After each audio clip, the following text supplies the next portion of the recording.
하나님 말씀 봅니다. 로마서 제 9장 로마서 제 9장 19절에서부터 우리 29절까지 있는 말씀을 보겠습니다. 로마서 9장 19절에서 29절에 있는 말씀을 교독합니다.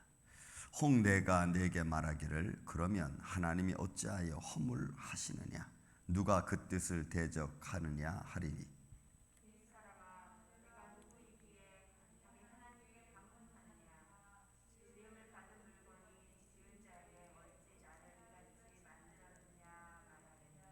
도기장이가 진흙 한 덩이로 하나는 귀히 쓸 그릇을 하나는 천히 쓸 그릇을 만들 권한이 없느냐.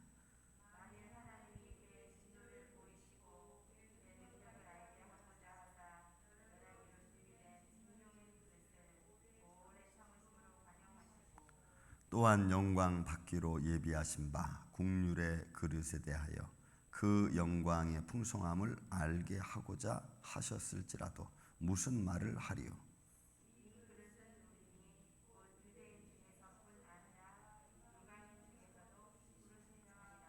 호세아의 글에도 이르기를 내가 내 백성 아닌 자를 내 백성이라 사랑하지 아니한 자를 사랑한 자라 부르시리라.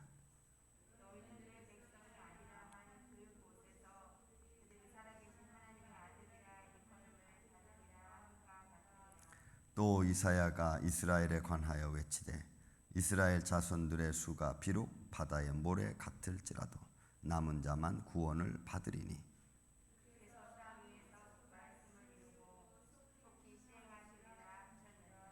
또한 이사야가 미리 말한 바 만일 만군의 주께서 우리에게 씨를 남겨두지 아니하셨더라면 우리가 소돔과 같이 되고 고모라와 같았으리로다 함과 같으니라. 아멘. 자, 우리 계속해서 바울이 하나님과 인간 또 하나님의 어떤 행하심에 대한 이야기를 우리에게 들려주고 있죠. 지난 시간에도 야 무슨 말 하느냐 우리가 무슨 말을 하리요 하나님이 불의하시냐 그럴 수 없느니라 라고 말씀해 놓고 그 하나님이 불의하신 것이 아니고 하나님의 주권과 하나님의 그 권능에 따라서 하나님의 계획 플랜을 따라서 하나님이 진행하신다고 바울은 또 말씀했습니다. 오늘 말씀도 마찬가지입니다. 여러분 자 우리 19절 20절에 있는 말씀 우리가 좀 봐야 되죠. 혹 내가 말하기를 그러면 하나님이 어찌하여 허물하시느냐 누가 그 뜻을 대적하느냐 하리니 여러분 이 허물이라는 말은 멤포마이 이 말 의미는 흠이라는 거예요. 흠이 있다 이 말이에요. 자 그러면 하나님이 그렇게 야곱 택하고 에서 버리고 또 하나님이 국리 줄 자를 국령이고 또 은혜 줄 자 은혜 주고 그럼 하나님 마음대로 하신다면 그러면 하나님의 허물이 있느냐 흠이 있느냐 그렇게 할 수 있겠느냐 라고 반문을 하는 거예요. 그런데 그 대답에 대하여 20절 계속해서 21절 말씀합니다. 이 사람아 내가 누구의 감히 하나님께 반문하느냐 지음을 받은 물건이 지은 자에게 어찌 나를 이같이 만들었느냐 말하겠느냐 이러면서 지은 받은 자가 자기를 지은 하나님 앞에 지은 자에게 왜 나 이렇게 만들었어? 라고 말할 수 있겠느냐 이 말이에요. 여러분 이게 이제 이런 마음을 갖게 하는 게 사단의 마음이고 교만입니다. 이런 마음을 갖게 하는 게 제가 제일 두려워하는 것은 이런 겁니다. 하나님께서 나를 만드실 때 내게 그릇 재능을 주셨죠.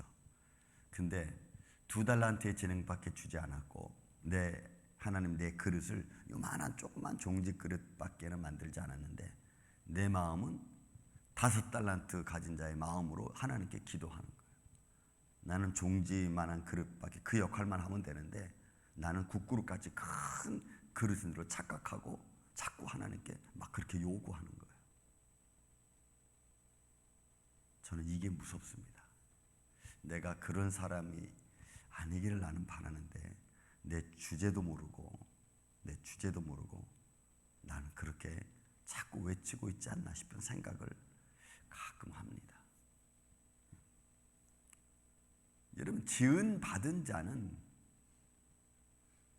나를 지은 자에게 왜 나 이렇게 만들었어요? 라고 말할 수 없어요. 그건 하나님이 그렇게 나를 창조하셨고 나에게 그 정도의 달란트밖에 주지 않은 겁니다.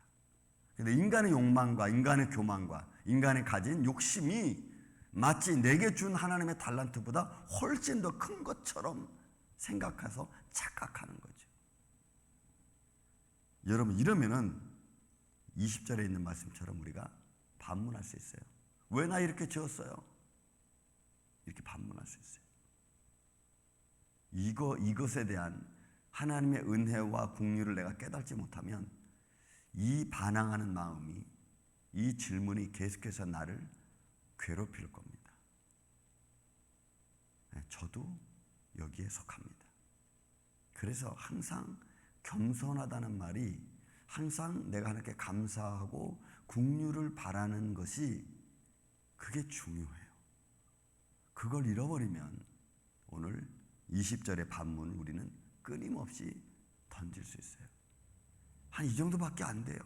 근데 그런 마음은 이미 죄성이 그런 마음 아닙니까? 여러분, 교만한 자의 마음이 그 말 아닙니까? 사단의 마음 아닙니까? 너 하나님같이 될 거야. 마치 하나님같이 돼서 내가 마치 창조자인 것처럼, 그래서 창조자를 별거 아닌 것처럼 그렇게 여기게 만드는 마음, 생각, 이런 것들이죠. 왜 당신은 나를 이 정도로밖에 안 만들어 놓고 내한테 이런 마음을 주는 거야? 당신 문제 있는 거 아니야? 이렇게 말한다는 거죠. 여러분, 가만히 보세요. 우리가 사람들과의 관계성 속에서 때로는 주인과 인플로이어 관계성 속에서 우리는 어떤 말들을 하는가? 당신이 나를 불렀으면 이만큼 대우를 해줘야 될 거 아니야? 원래 불렀을 때는 그 정도밖에 안 됐는데 이 사람이 슬슬 자라고 나다 보니까 왜 나를 다 이 정도밖에 대접을 안 해? 이렇게 된다는 거죠.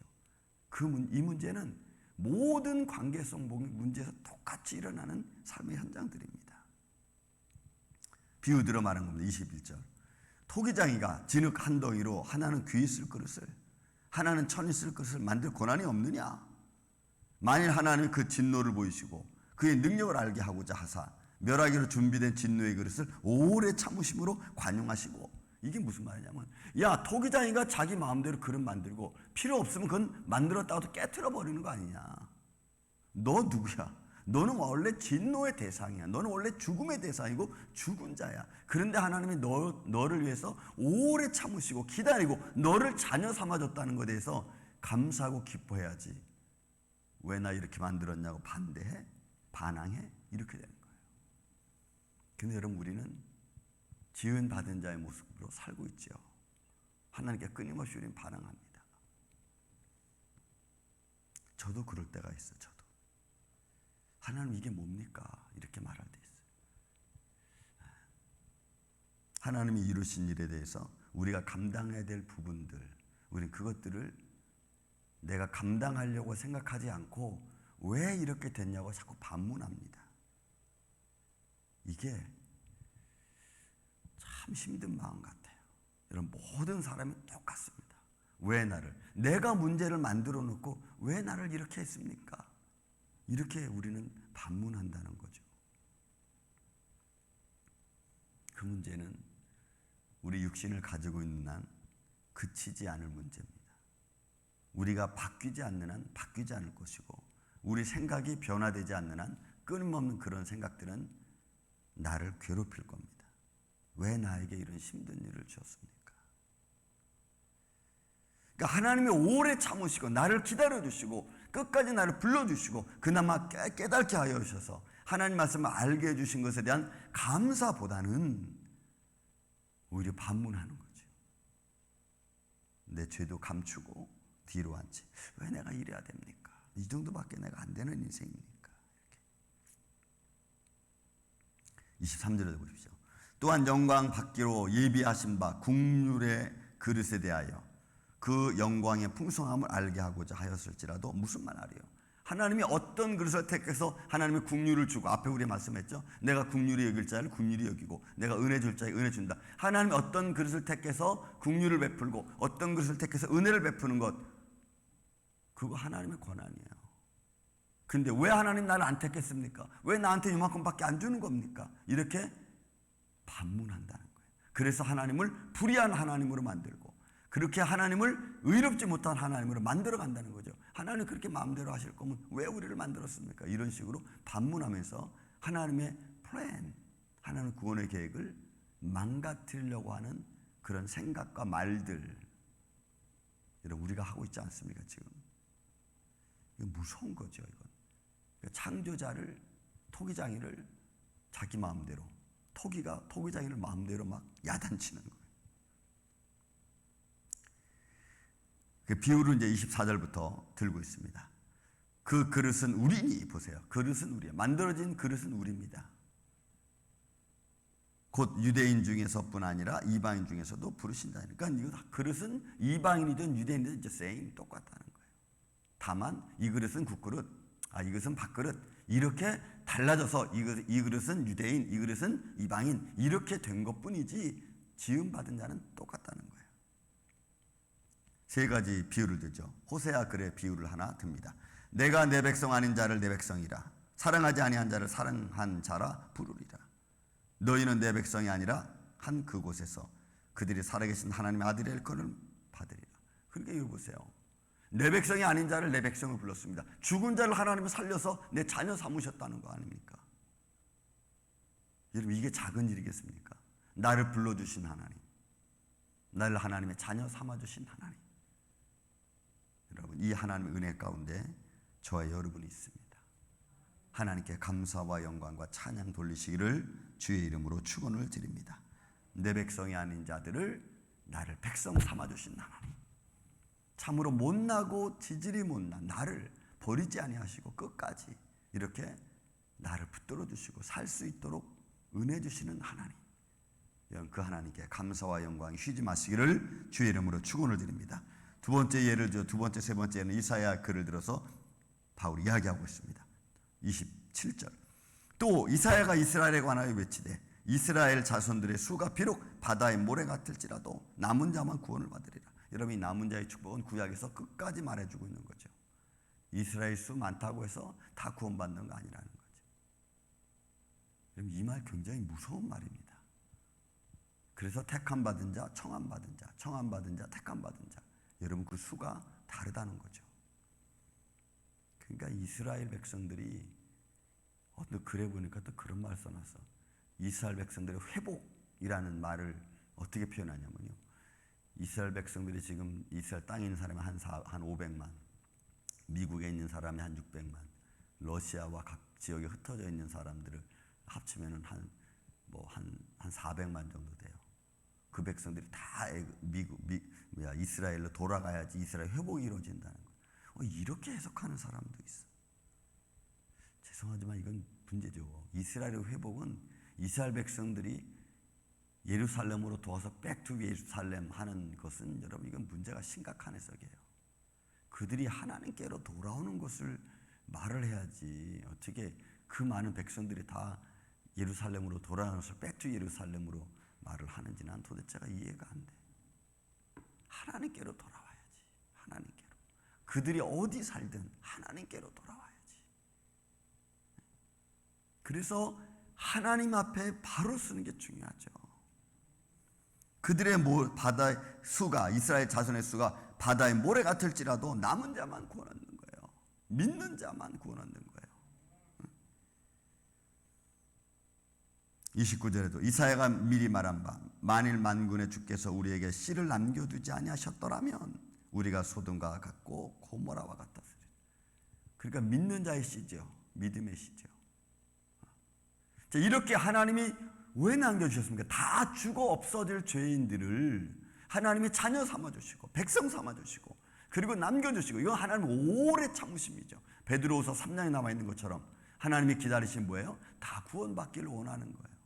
그런 하나님의 긍휼과 은혜를 지은받은 자가 왜 나에게 이렇게 만들었습니까? 왜 나를 이렇게 만들었습니까? 왜 나를 이렇게 두십니까? 라고 반문한다는 거예요. 사랑하는 이 아침의 성도 여러분, 우리는 지금 어떤 문제로 하나님께 반문하고 있습니까? 내 삶에 힘들고 어려운 일을 가지고 혹시 반문합니까? 그런 마음을 내려놓고 하나님 내게 진짜 은혜를 베풀어 주셔서 그 은혜가 무엇인지 깨닫게 해달라고 저와 여러분이 기도하는 시간이 되기를 바랍니다. 그래서 하나님의 은혜 안에서, 믿음 안에서 우리가 걸어가야 될 길을 마땅히 걸어가고 그 안에서 하나님의 영광을 체험하고 겸손한 마음으로 주의 뜻을 바라볼 줄 아는 이 아침에 저와 여러분이 되시기를 주의 이름으로 축원을 드립니다.